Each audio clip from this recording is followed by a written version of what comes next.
from Guinea. from Guinea Yes. to Sierra Leone. Well, and then- I was not born. My dad's side is from Guinea. Oh, okay, My okay, mom is okay. from Sierra Leone. I Okay. was born in Sierra Leone. We're Sierra Leone. Oh, okay. Yes. Are you proud?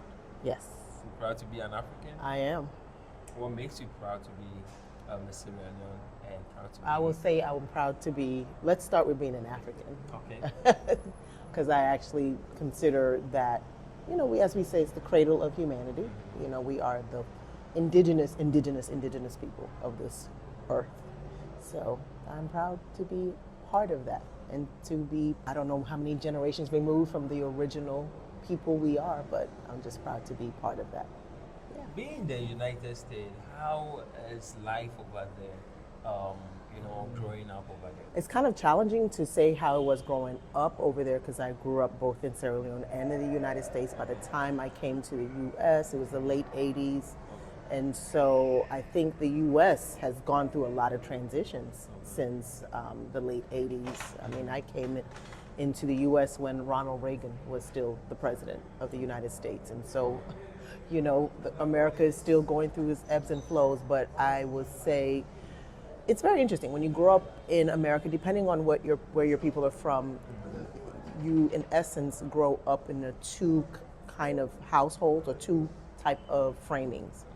I'm Sierra Leonean, so of course I'm living with my family, So the household is Sierra Leonean, but you're going to school, and you're in a society that is American and has its own traditions. And then when you also think about America, it also has America's culture, and you're black, so we're thinking about Black American culture as well. So it isn't like there isn't one experience of saying how it is to live in America, except to say that it is very much place-based. Like if I grew up on the East Coast of America, so it's very, very different. If you grow up DC area, just very different versus say maybe in the South of America or the Southwest or California or New York. So it's hard to say that definitely. It's almost like asking someone, how is it to grow up in Ghana? It's like without a sense of reference, like where in Ghana are you? So it's kind of hard to say that. Yeah. But it was good. It was good. Yeah. It's been good so far. It has its ups and downs, like other countries, I can imagine. America has its own ups and downs. It's not I'm sure it has its own elements of promise and, people get there to live their dreams, but it has its own challenges. Now you're in Ghana. Can you tell us, the reason why you are in Ghana? I am presently at this time was visiting Ghana, but I will be. I've actually rented a place. I will be loosely relocating here in October. Okay. I say loosely because I'm still a nomad. I started being a digital nomad in 2021. And I continue to do that. I love to travel, and so Ghana was just one of the places that I traveled to along. Maybe I've been to 8 countries, so Ghana's included in one of them. But yeah, I'm just going to make this a home base. That's what I'm calling it. So that's why home base. A home base, because my family's still in the U.S., so I will still always go home to the U.S., but this will be a new home base for me. A lot of people are coming back and, relocating to Ghana. Yes. What is something in there that we don't know? Or, we are watching. We've been watching so many, stories like that. What is really in Ghana that you feel like you want to relocate to Ghana? Because you've been to different African countries. You Yes. did not relocate to that side. But why Ghana? Ease of being able to relocate. It's quite easy to find a place to live here without a lot of, I would say, process. If you find a property manager, you can rent. Some countries don't allow you to do certain things without having a specific kind of residency status. So that's very different from some places.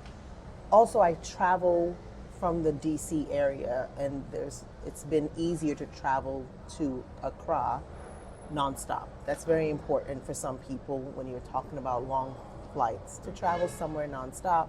You land, and so I was always coming into Accra to connect to other places, and so you all are a hub you're an entry point to the continent. And so for anyone who wants to, I also was recommending people, even people come to Sierra Leone, I say, okay, instead of flying through Europe, come to Accra and then take one of the connecting flights from Accra to Freetown. So for me, it's about changing the way travel to the continent is, which has always been a little bit more centered in going through Europe, going through the UK, and this is from the space of coming from America. Of course, those who are already in Europe or already in England, very different for them. But there's no need for you to actually go through all those hoops and loops, in my opinion. It's if you want to go to Lagos, if you want to go to Abuja, come to Accra. There are many flights out of Accra to these other places, and to me, I see Accra as a gateway, but I also see Ghana as welcoming, and there's been a whole appeal for people to return, and I don't see that as just, I know that is often a call for diasporans, people who may be of Ghanaian descent, but I also see that as like a call for anyone who wants to not live specifically wherever home has been for them. So yeah. I mean, you coming to Ghana, do you face any challenges with Ghanaians? You telling them you're from Sierra Leone, or you say you're an American or something like that? Do you face any kind of challenges in that? I don't see myself as facing challenges. I think people have their reactions based on their perception of who you are. And a lot of that is assumptions, about who you are. They don't know who you are as a person. So I'm very aware that, one, if there's something that is challenging in a certain example, I don't take it personally as like, oh, they have something personal to it, because you don't know me. So when you don't know me and you have a perception of who an American is or who a Sierra Leonean is, I'm totally fine with that, because I have perceptions as well of people.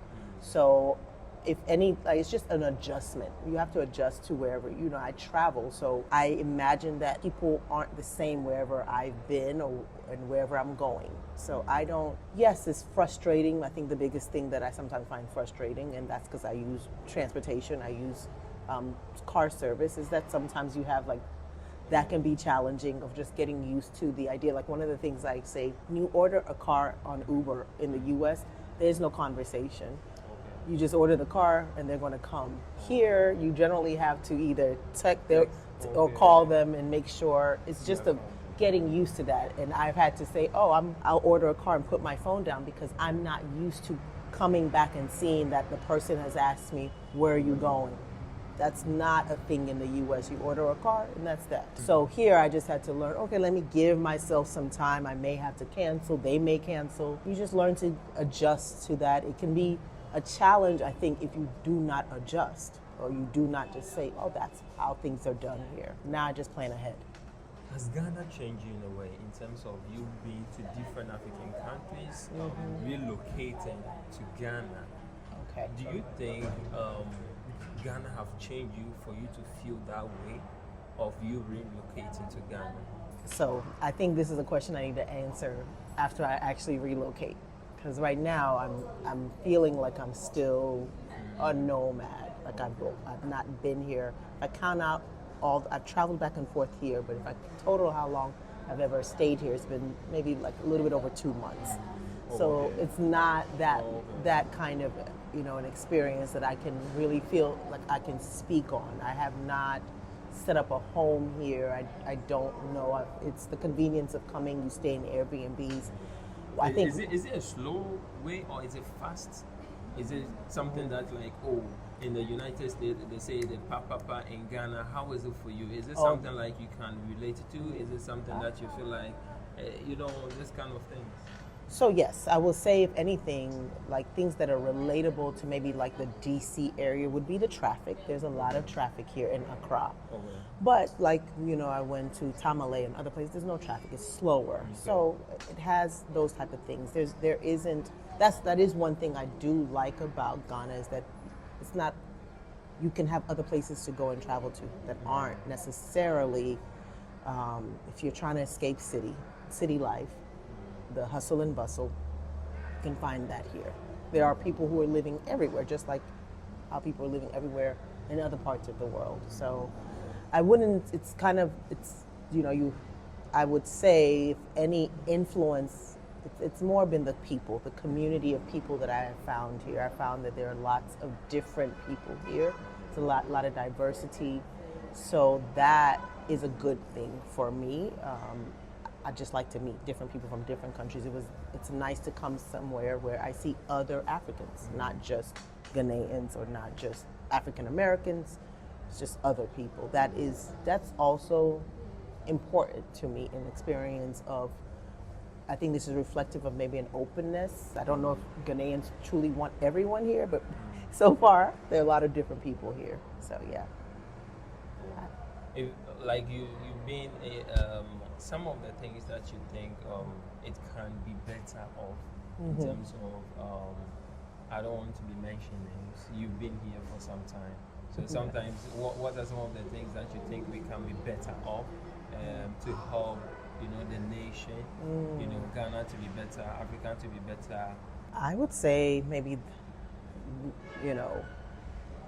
I think right now for me, one of the things I've just kind of noticed is there are just some practices. Like I hate to drill on like the Uber example, but for example here, what I'm learning from some of the drivers is that if you have a card, you take credit cards, they don't physically actually get paid.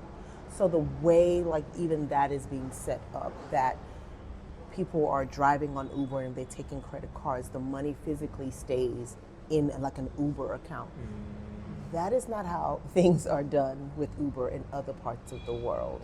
And so that seems like a point of alarm for me because it draws attention to how maybe Ghana as a country or maybe the government is allowing companies to come in and just set up shop and how they're doing business.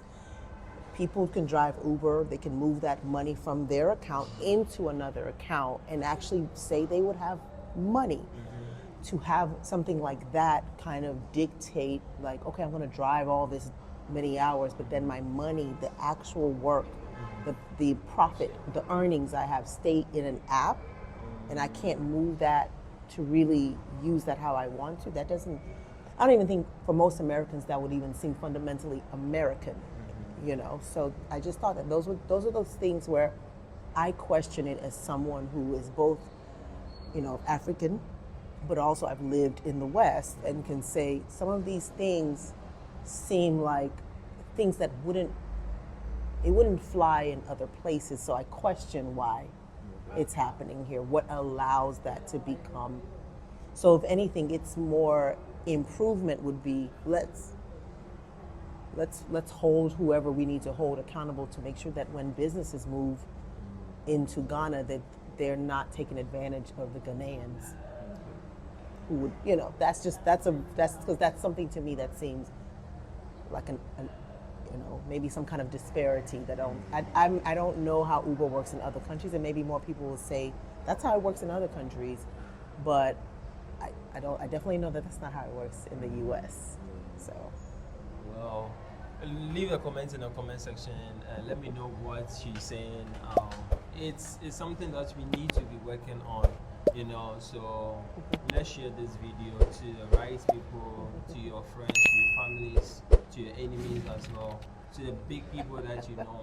Let's make sure that this Uber, Yango, Bolt, Shaxi, like just name it in the comment section, so many, so that we can be able to, drive around freely, without not texting like, where are you going? Hey, sometimes let me know if you relate to what she's saying. I mean, it's something that I can relate to, yes. So let me know in the comment section, do you relate to as well? Yes. You understand? Family, let's do this together. Let's come to the food, the local food in Ghana. Okay. How are you coping with it?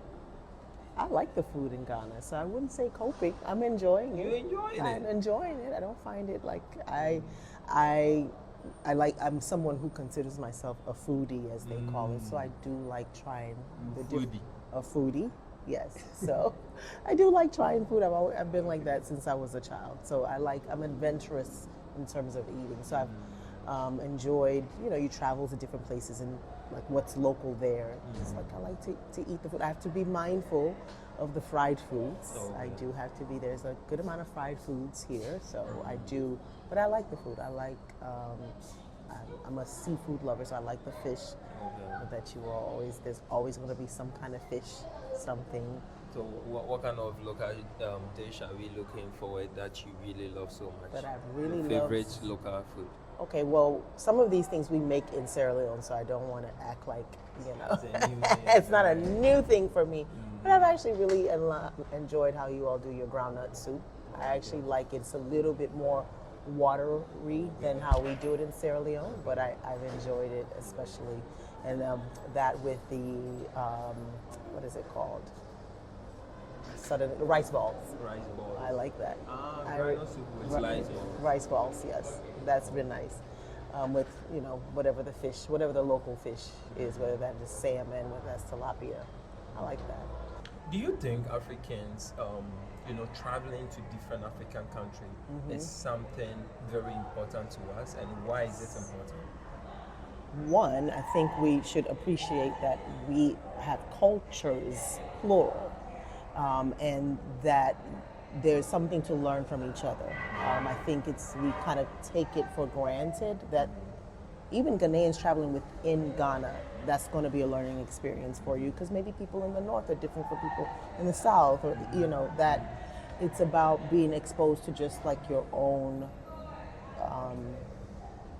the cultures of the people here, and to learn, we have our own ways of doing things that are valuable for us to learn. It's not just enough to compare ourselves to like the West. There's enough going on the continent that we should be interested in. There's enough places to see. There's enough beautiful places to see, whether it's for holiday, whether it's, if you want to look to relocate, there's a lot of places, So I don't feel like it's something, I think sometimes we take it for granted that we have everything that this earth has within a continental space, minus snow maybe. I'm sure it's snowing in some places. Yeah, some places. Some places. Yeah, South Africa. Yeah, it snows in South Africa. Yeah. Or in the mountains and Yes, places. in the Yeah. mountains, yeah. But, we have savanna, we have all the things, we have tropical, we have dry deserts. Why not? Why not travel? Why not visit? Africans need to come together as one. What is your thought on that? I think we need to come together. I don't know so much what do we mean when people say as one. I'm someone who I appreciate differences. I think we learn from differences. I think we have to learn that oneness does not mean you get to lose identity. You don't get to lose culture. You don't get to lose the way you do things and honor the way that you do things. So when we say come together as one, it is not to mesh and fold in to not have identities. There are a lot of countries that offer this sense of like, come, we are, quote, a melting pot, which often means come and become this singular version of what it means to be these things, which is actually not how we are as just humans. We are different people. Person to person is different. So I'm here for Africans coming together as one, and whatever that oneness means, let's be clear that culture, identity, those things are still important to hold on to. Being one can help like an African to just move to any African country with just your passport. Like, okay, you move in. What is your thought on that? I don't have any problems personally with like visa-less travel, those type of things. However, I am someone who is still of the reality of the world that we live in, and that there are people who travel this world and they do commit acts for whatever those acts are. And so there is a level of like, not to say people need to be tracked or surveilled, although we already are being tracked and surveilled, but I just live in that reality of like, I think that is an aspirational type thing. It's an ideal. Like, yes, you should be able to come and go as you please, but we don't let people come and go into our homes as they please. Like, we as human beings have a fundamental thing around some level of like, and I don't mean protection as in people are outsiders, but that there should be some level of, sometimes when we create those type of policies that anyone can come and go as they please, and even if you say it's just Africans, it's just this, you still allow people to come in who are maybe going to take on certain kinds of ways of doing business where they set up shop a certain kind of way that may not be advantageous to your society. So you are welcoming. Come, everyone come. You can come and go as you please. That doesn't mean that those who come always will have the best intentions. And I'm not saying therefore it's a balance It's to a me. balance, I feel sometimes we want an idealistic thing as if all humans are just equally the same in a certain kind of way. Everyone doesn't move the same way as everyone. Some people have ways of doing things that you would not like, and not saying you don't welcome them, but that you should still have a process of figuring out why are you here? What do you want? So while that can seem like, okay, we're being restrictive, and I get how that feels, but I also know we've seen it when you have invited people to come and they set up shop in your country if you feel nationalistic like that, and it's not what you would have expected. And it's because sometimes the governments are like, come one, come all, without any checks and balances. And that can put people, again, at a disadvantage. It kind of goes back to what I'm saying about like Uber. Yeah. You have to be, it's not like, come set up shop, come. Make sure you're reading the fine print. Make sure you know what's going on when you're opening your borders to everyone. I do commend the countries that are saying, yes, people who have African passports should be welcome to come. I actually say yes to that. I'm endorsing that. I'm not opposed to that.